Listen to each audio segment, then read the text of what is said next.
So the rumors and stories about you are true. Ah, so you have heard of me. But you've forgotten, or perhaps chose to forget, that I was the one who led the way for you. You and your brothers and sisters. I was the first of our kind to become the best. But no, I wasn't. You soon came into being and took that place. I was too young to even know you. Besides, we never spoke, nor were friends. So how can you say all that? All I know of you is that you kept lonely, but always smiled to everyone. But I guess you never liked that in the inside, were you? The last time I was told about you is that you went to Sodor, and that was it. You became nothing more but a forgotten memory. But Timothy, you do know that I'm the last of my surviving brothers and sisters. I still live because I'm important to people. I was special and had the pride of a tank engine. Something that you once had before. And before you came this evil and twisted freak of misery. A dark side of a near mirror image of my very self. I carry the memories of that fact that my own kind was most likely wiped out and I was the only one to survive. That scarred me for life. I lost everything. The feelings of love that made me and my brothers and sisters had for each other as a family. It was all destroyed. I've hidden all this away, but until now, with you doing all this haunting and terrifying the branch line, and now at last seeing you in person, has brought all of those memories back. That's right. All the memories you wanted to forget. All the feelings you didn't want to accept. You have to remember me. Let's suffer together. Suffer with me. No, I won't allow you to. My friends told me all about your past. You killed yourself for nothing. All for nothing. And you wasted yourself. The truth of your demise is just that, or was, the fact that you somehow grew tired of yourself and decided to end your life that way. Shut up! Shut up! You don't know anything. You don't even know the real truth. That was not everything. That wasn't the end. So you think you know what happened? Just because you heard about my haunted past, Thomas. You don't know my suffering. You don't know sorrow. You don't know the faces that trembled in fear, even though they were innocent lies that meant cruel end to their lives. The terrifying pleading from my driver, telling me not to go over the cliff. The passengers who went with me, the men, the women, and the children. They all died with me. The negative emotions I had boiling up inside me, and my own self forced that suffering into me. All the hate, pain, and sadness, and that suffering. Yet I have to continue to live with it. So yet, how can you say that you think and pretend to feel all those terrible things I did and understand me at all? I can tell you're in pain and in deep suffering, and I want to know the real reasoning of all this, Timothy. What made you go to such tragic lengths to do what you did? None of my brothers or sisters of the E2 class ever did this. Tell me, Timothy, what caused you to kill yourself? Tell me!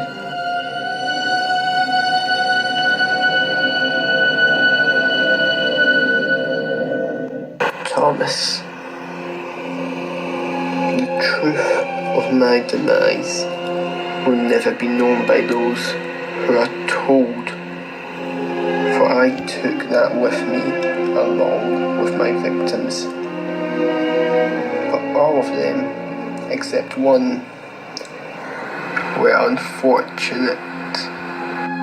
All but one? You're saying you had an enemy who hated you?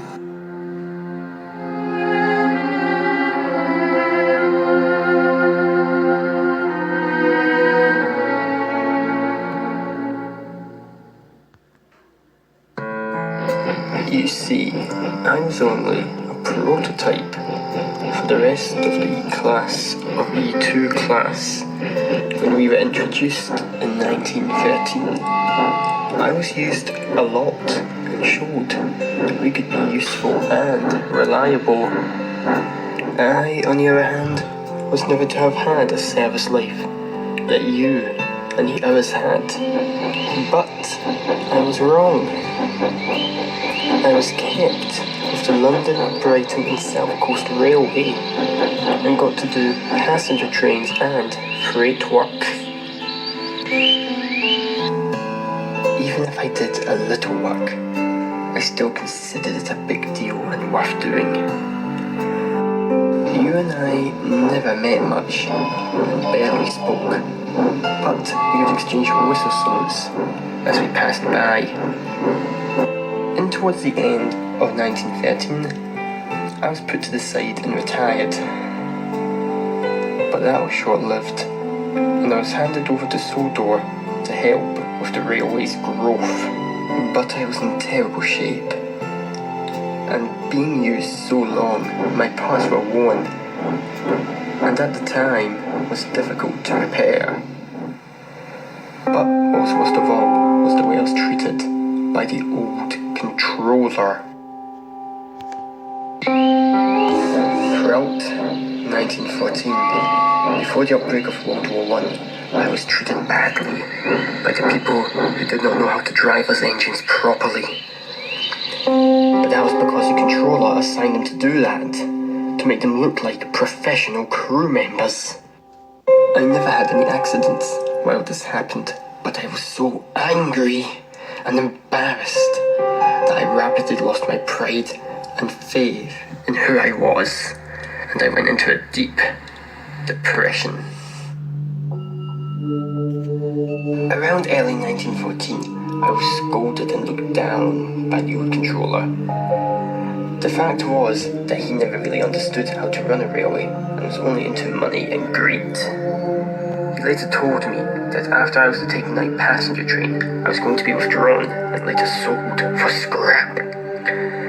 Mainly due to my parts being so old and overused a lot, and not getting enough repairs done correctly.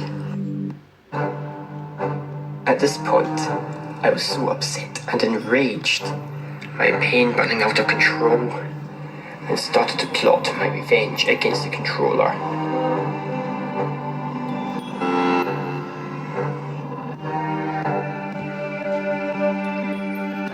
I didn't know it until I left, but he was on board the coaches along with other passengers. Deep down, I knew what I was going to do, and it cost me a heavy price.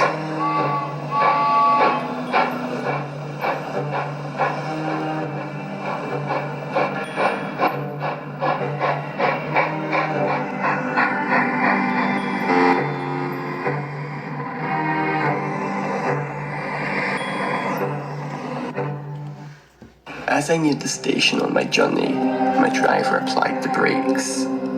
But they failed and I sped up, going faster and faster. I refused to listen to my driver's pleas to stop, and after I got turned onto the wrong track and saw I was heading towards a cliff, I gave in to my hatred and pain and shouted out my last words, cursing and falling to my death, taking every soul with me, including the controller who made my life a living hell. So, that's it. That's the reason why all this has happened ever since.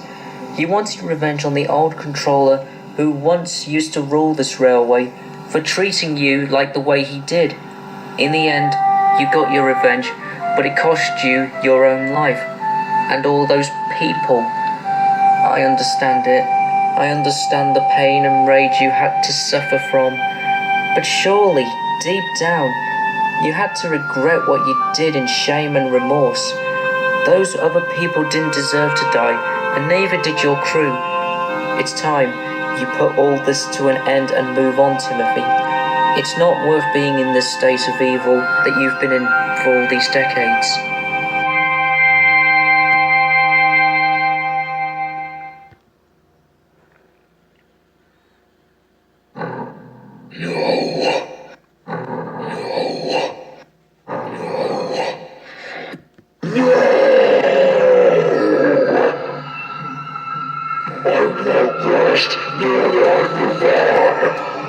Once I'm done with you, I will be sending you and your crew down into eternal damnation with me! Timothy, you're being controlled by that inner demon. Fight it off. Break free. You cannot stop me! I will send you to hell! You can't prevent me from completing my quest! The end is upon you! What the hell? No. Curse you! Curse you, Thomas!